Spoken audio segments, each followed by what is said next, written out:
তো আজকে বিকেলবেলা অনেক বাতাস চালাইছে, তো ভাবলাম যে একটু ছাদ দিয়ে ঘুরে আসি। সবসময় তো ঘরে ফ্যানের বাতাসই খাই, এই জন্য ভাবলাম যে ছাদে ঘুরে আসি, প্রাকৃতিক বাতাস সৌন্দর্য উপভোগ করে আসি। তো আমাদের বাসা হচ্ছে 5তলা, তো আমি নিচের দিকে তাকাইছি, মানে আমার আত্মা ধুপ ধুপ করতেছে, মনে হচ্ছে যে পিছন দিকে কেউ ধাক্কা দিবে বা শয়তান ময়তান যদি থাকে। তো যাই হোক, আমি এত রিস্ক নিলাম না বাবা, তাই আমি কাপড়গুলো দিছি, ভাবলাম যে কাপড়গুলো নিয়ে চলে যাই, আবার যদি বৃষ্টি আসে তাহলে আমার কাপড়গুলো ভিজে যাবে। তো যাই হোক, চোখগুলো আমার ফুলের দিকে, তো ভাবলাম যে তোমাদের সাথে ভিডিওটা একটু শেয়ার করি। মানে আমাদের ছাদটা অনেক সুন্দর, ফুল ফলে ভরা।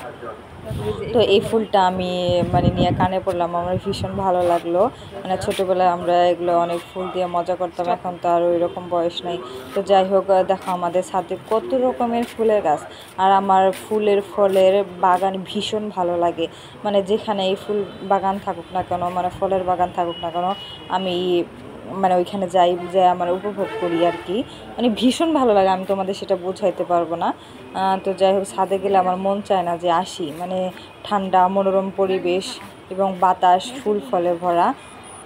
তো যাই হোক, চোখগুলো আমার বাদামি গাছের উপরে, দেখো ছোট্ট একটা গাছে কত বাদামি ধরছে, কিন্তু বাদামিগুলা এখনও পাকে নাই, ছোট ছোট আছে। তো পাকলে দেখে আল্লাহ যদি রিজিকে রাখে খাইতে পারবো, খাইলে তোমাদের সাথে ভিডিওটা শেয়ার করব।